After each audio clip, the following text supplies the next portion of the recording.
کہ ما کان لکم ان تؤذوا رسول اللہ، تمہارے لیے جائز نہیں کہ رسول اللہ کو اذیت دو، بلکہ تمہارے لیے الٹا کیا لازم ہے کہ تم کیا کرو؟ صلو علیہ وسلموا تسلیما۔ یصلون کا مطلب جو ہے ابن عباس کہتے ہیں کہ یبرکون، برکت کی دعا کرتے ہیں، آپ پر برکت کی دعا کرو، اسی لیے ہم کہتے ہیں نا اللہم بارک علی محمد۔ بہرحال حدیث میں آتا ہے، بخاری کی حدیث ہے کہ تم میں سے کوئی شخص جب تک اپنی نماز کی جگہ پر جہاں اس نے نماز پڑھی ہے بیٹھا رہے اور اس کا وضو نہ ٹوٹے، تب تک فرشتے اس پہ درود بھیجتے رہتے ہیں، یعنی عام انسانوں پر بھی، اور یوں کہتے ہیں یا اللہ اس کو بخش دے، اس پر رحم فرما۔ تو فرشتے جب دعائے رحمت کرتے ہیں تو وہ دراصل اللہ تعالیٰ سے کیا کہتے ہیں کہ یا اللہ ان پر رحم فرما، ان کے درجات بلند فرما۔ پھر اسی طرح یہ ہے کہ ان ابی ہریرہ رضی اللہ عنہ ان رسول اللہ صلی اللہ علیہ وسلم قال من صلی علی واحدۃ صلی اللہ علیہ عشرا۔ حضرت ابو ہریرہ سے روایت ہے کہ نبی صلی اللہ علیہ وسلم نے فرمایا جس نے مجھ پر ایک مرتبہ درود بھیجا اللہ تعالیٰ اس پر 10 رحمتیں نازل فرمائے گا۔ یہ صحیح مسلم کی روایت ہے۔ اسی طرح ایک اور حدیث میں آتا ہے، حضرت عبداللہ بن ابو طلحہ کہتے ہیں اپنے والد سے روایت کرتے ہوئے کہ ایک روز اللہ کے رسول صلی اللہ علیہ وسلم تشریف لائے، آپ کا چہرہ مبارک خوشی سے تمتما رہا تھا۔ ہم نے عرض کیا آج آپ کے چہرے پر مسرت کے آثار دیکھ رہے ہیں۔ آپ نے فرمایا میرے پاس جبریل تشریف لائے اور بشارت دی کہ اللہ تعالیٰ فرماتا ہے کیا آپ کے لیے یہ بات خوشی کا باعث نہیں کہ آپ کا جو امتی آپ پر ایک مرتبہ درود بھیجے میں اس پر 10 رحمتیں نازل کروں، اور جو امتی ایک مرتبہ آپ کو سلام کہے میں اس کو 10 مرتبہ سلام کہوں۔ کوئی بھی دعا جب آپ کرتے ہیں اور کوئی ذکر کرتے ہیں تو اس کا اتنا اجر نہیں جتنا درود شریف کا ہے۔ ایک اور روایت ہے جس نے مجھ پر ایک مرتبہ درود پڑھا اللہ تعالیٰ اس کے حصے میں 10 نیکیاں لکھ دیتے ہیں۔ ایک اور حدیث میں جو میرے اوپر ایک بار درود بھیجے گا اللہ اس پر 10 رحمتیں بھیجیں گے، 10 گناہ معاف کریں گے، 10 درجے بلند فرمائیں گے۔ 10 رحمتیں، 10 گناہ معاف اور 10 درجے بلند، 10 سٹیپس اوپر ہو گئے آپ۔ پھر اسی طرح ایک حدیث ہے 10 مرتبہ صبح 10 مرتبہ شام درود پڑھنا آپ صلی اللہ علیہ وسلم کی شفاعت حاصل کرنے کا ذریعہ ہے۔ یہ حدیث جو ہے یہ طبرانی کی ہے۔ پھر اسی طرح ایک اور حدیث میں آتا ہے حضرت عبداللہ بن مسعود کہتے ہیں کہ رسول اللہ صلی اللہ علیہ وسلم نے فرمایا قیامت کے دن میرے سب سے زیادہ نزدیک وہ لوگ ہوں گے جو مجھ پر زیادہ سے زیادہ درود بھیجتے ہیں۔ اسی طرح ایک اور حدیث ہے کہ نبی صلی اللہ علیہ وسلم ایک روز گھر سے نکلے اور کھجوروں کے باغ میں داخل ہوئے، آپ نے بہت لمبا سجدہ کیا حتیٰ کہ مجھے اندیشہ ہوا کہ کہیں اللہ نے آپ کی روح قبض نہ کر لی، اتنی دیر لگا دی۔ حضرت عبد الرحمن بن عوف کہتے ہیں کہ میں رسول اللہ صلی اللہ علیہ وسلم کی طرف ہی دیکھ رہا تھا کہ آپ نے سر اٹھایا اور فرمایا کیا بات ہے؟ میں نے بات بتائی تو آپ نے ارشاد فرمایا کہ جبریل علیہ السلام نے مجھ سے کہا اے محمد صلی اللہ علیہ وسلم کیا میں آپ کو ایک بشارت نہ دوں؟ اللہ تعالیٰ فرماتے ہیں جو شخص آپ پر درود بھیجے گا میں بھی اس پر رحمت نازل کروں گا، جو آپ پر سلام بھیجے گا میں بھی اس پر سلام بھیجوں گا۔ امت کا درود اور سلام حضور صلی اللہ علیہ وسلم تک پہنچایا جاتا ہے۔ وہ کیسے؟ اس کے بارے میں نسائی کی روایت ہے، حضرت عبداللہ بن مسعود کہتے ہیں آپ صلی اللہ علیہ وسلم نے فرمایا بے شک اللہ سبحانہ وتعالیٰ کے فرشتے زمین میں پھرتے رہتے ہیں اور میری امت کا سلام مجھے پہنچاتے ہیں، یعنی ہماری ڈائریکٹ آواز نہیں آپ سنتے، فرشتے آپ کو پہنچاتے ہیں۔ نبی صلی اللہ علیہ وسلم نے فرمایا میری قبر کو میلہ نہ بناؤ اور نہ ہی اپنے گھروں کو قبرستان بناؤ، تم جہاں کہیں بھی ہو مجھ پر درود بھیجتے رہو، تمہارا درود مجھے پہنچا دیا جاتا ہے۔ اب ہم نے کیا کیا اس کے برعکس کہ حضور کو خود بلا لیتے ہیں اپنے گھر اور پھر ان کو دیتے ہیں یہ لے تحفہ آپ کے لیے جو ہم نے درود پڑھا۔ اور ہمیں کیا سکھایا گیا؟ اللہم صلی علی محمد. ہم کہتے ہیں الصلاۃ والسلام علیک یا اللہ کو بیچ میں لاتے ہی نہیں. آپ پر سلام ہو، آپ پر درود ہو اللہ کے رسول. یہ اس کا مطلب بنتا ہے. بہت سے لوگ جھگڑا کرتے ہیں یہ کیوں نہ پڑھے. آپ ذرا دیکھیں نا، ایک ہے اللہم صلی علی محمد وعلی آل محمد کما صلیت علی ابراہیم وعلی آل ابراہیم انک حمید مجید. اللہم بارک علی محمد وعلی آل محمد کما بارکت علی ابراہیم وعلی آل ابراہیم انک حمید مجید. کتنا جامع درود. اور دوسرا جو ہم نے ہر وقت اپنے زبان پہ رکھا ہوا ہے، الصلاۃ والسلام علیک یا رسول اللہ. کیا ہم خود نبی صلی اللہ علیہ وسلم کے درود اور سلام کا حق ادا کر سکتے ہیں؟ ہم تو نہیں کر سکتے. ہم خود دے سکتے ہیں، آپ کو پکڑا سکتے ہیں؟ نہیں. ہم پہنچا سکتے ہیں؟ نہیں. تو ہمیں کیا طریقہ سکھایا کہ کیا کرو؟ اللہ تعالیٰ سے ریکویسٹ کرو، دعا کرو کہ یا اللہ آپ یہ تحفہ ہمارا ان تک پہنچا دیں اور آپ یہ رحمتیں ان پر نچھاور کریں. کون سا طریقہ زیادہ آسان ہے؟ ایک یہ کہنا کہ آپ پر ہو الصلاۃ والسلام علیک یا رسول اللہ، آپ پر ہو بس. کیسے ہو، کون کرے، کیا، کچھ بھی نہیں. اور ہے بھی سیلف میڈ، خود ساختہ. ایک چیز خود حضور صلی اللہ علیہ وسلم نے اس کا سلیقہ سکھایا، کیونکہ صحابہ کرام نے کہا نا کہ یا رسول اللہ صلی اللہ علیہ وسلم آپ نے سلام کا طریقہ تو سکھا دیا، صلات کا طریقہ بھی سکھا دیا. اور سلام کا طریقہ کیا تھا؟ التحیات للہ والصلوات والطیبات السلام علیک ایھا النبی ورحمۃ اللہ وبرکاتہ السلام علینا وعلی عباد اللہ الصالحین.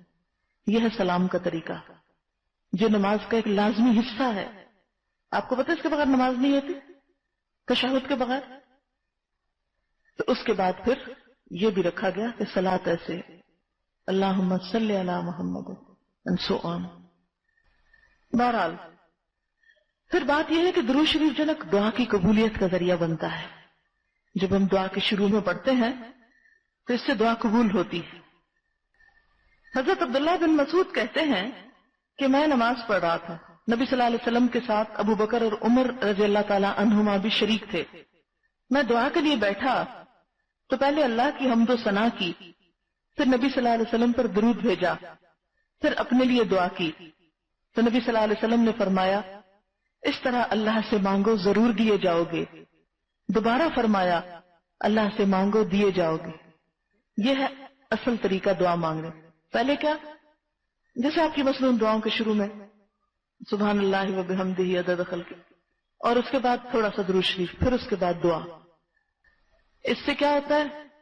دعا حمد و ثنا اور درود سے کوٹ ہو جاتی، لپیٹ دی جاتی، ایک ایسی سٹیمپ لگ جاتی کہ جو ڈائریکٹ پہنچتی ہے. پھر راستے میں وہ خط بے رنگ نہیں ہوتا، کیونکہ اللہ تعالیٰ درود شریف تو نہیں ہٹائیں گے اس سے، اس کے ساتھ چپک گئی نا، لگ گئی. درود شریف رد نہیں ہوتا. اور پھر 10 رحمتیں بھی آتی ہیں. جب آپ نے پہلے درود شریف پڑھ لیا تو آپ نے کیا کیا؟ محفوظ کر لی دعا. اب وہ قبول ہوگا تو ساتھ آپ کی دعا بھی قبول ہو جائے گی. آپ نے ایک ایسا ذریعہ اختیار کیا کہ جس سے اس کی قبولیت میں مشکل نہ ہوگی. پھر اسی طرح حضرت فضالہ بن عبید رضی اللہ تعالیٰ عنہ کہتے ہیں کہ ایک مرتبہ نبی صلی اللہ علیہ وسلم تشریف فرما تھے کہ ایک شخص آیا، نماز پڑھی، اللہ سے مغفرت کی، اس کی رحمت کا سوال کرنے لگا.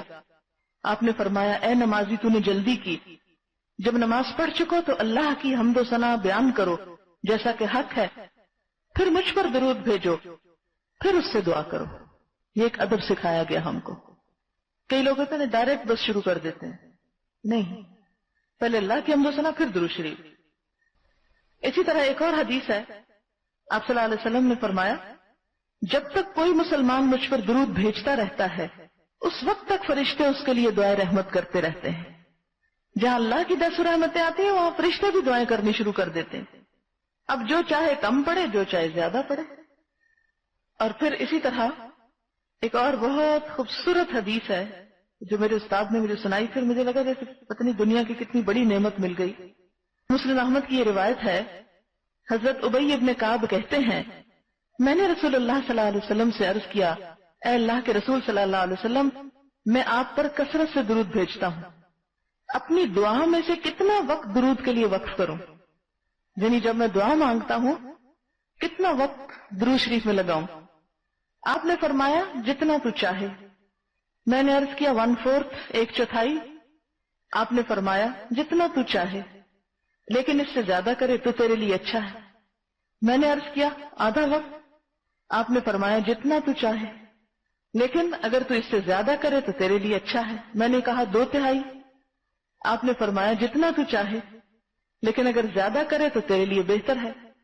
میں نے عرض کیا اپنی ساری دعا کا وقت درود کے لیے مقرر کرتا ہوں. اس پر رسول اللہ صلی اللہ علیہ وسلم نے فرمایا یہ تیرے سارے دکھوں اور غموں کے لیے کافی ہوگا اور تیرے گناہوں کی بخشش کا باعث ہوگا. خصوصاً اس وقت جب کوئی ڈپریشن کی کیفیت ہوتی ہے تو سمجھ نہیں آتی کیا دعا کریں کیا نہ کریں, کیا مانگے کیا نہ مانگے. کوئی چیز گم ہو جاتی ہے, کوئی بری خبر آپ سن بیٹھتے ہیں, کوئی آپ کو ستانے لگتا ہے, کوئی چیز ہو, غصہ آ جائے, فوراً درود شریف پڑھنا شروع کر دیں. سب غموں کا حل ہے. 10 رحمتیں جو آنے لگ جائیں گی. ہم کیوں نہیں پڑھتا اتنا لمبا ہے کون پڑھے. اور کچھ نہیں, زیادہ ہی دل ڈوبا ہوا پریشانی میں تو صلی اللہ علیہ وسلم صلی اللہ علیہ وسلم صلی اللہ علیہ یہی پڑھنا شروع کر دیں. اور یہ تو تھا نا درود بھیجنے والے کی فضیلت, اور نہ جو پڑھے اس کی کیا شامت. آپ صلی اللہ علیہ وسلم نے فرمایا بخیل وہ ہے جس کے سامنے میرا ذکر ہو اور وہ مجھ پہ درود نہ بھیجے. سب سے زیادہ بخیل ہے وہ انسان, اسے بخیل کہا گیا. ایک اور روایت میں آتا ہے لوگوں میں سے بخیل ترین آدمی وہ ہے جس کے سامنے میرا نام لیا جائے اور وہ میرے اوپر درود نہ بھیجے. حضرت ابو ہریرہ رضی اللہ تعالیٰ عنہ کہتے ہیں کہ آپ نے فرمایا رسوا ہوا وہ آدمی جس کے سامنے میرا نام لیا جائے, ذلیل ہوا وہ آدمی رغم انف رجل کے لفظ آتے ہیں عربی میں کہ جس کے سامنے میرا نام لیا جائے اور وہ درود نہ پڑے, وہ ذلیل ہوا. رسوا ہوا وہ آدمی جس نے رمضان کا مہینہ پایا اور اپنے گناہ نہ بخشوا سکا. رسوا ہوا وہ آدمی جس کے ماں باپ بڑھاپے کو پہنچے اور وہ ان کی خدمت کر کے جنت میں نہ داخل ہوا. ان تینوں کے لیے رسوائی کی بات کی گئی. اور یہ بات آپ نے اس وقت فرمائی تھی جب آپ ممبر پہ تشریف لے جا رہے تھے اور ہر سیڑھی پہ آمین آمین آمین کہا. جبریل نے دعا کی اور آپ نے آمین کہی. تو قبول کرنے والا پھر کون ہے؟ اللہ. کتنی بڑی بات ہے. اسی طرح ایک اور حدیث میں آتا ہے آپ نے فرمایا اگر کسی مجلس میں اللہ کا ذکر اور رسول کریم پر درود نہ بھیجا جائے تو مجلس والے نقصان میں ہیں. اسی لیے آپ کو پتا جب میں آتی ہوں تو لیسن شروع کرتی ہوں تو کیا کہتے ہیں نحمدہ ونصلی علی رسولہ الکریم اما بعد, یعنی اس کے بعد ہے باقی سب باتیں. سب سے پہلے یہ بات. تو اس کو یہ نہ سمجھے کہ یہ میری عادت ہے تو یہ میری عادت ہے, نہیں, یہ ایک مجلس کی ضرورت ہے. شاید باقی مجلس میں ہم کوئی ایسی بات نہ کر پائیں اور ہماری مجلس اس کے بغیر ہی ختم ہو جائے.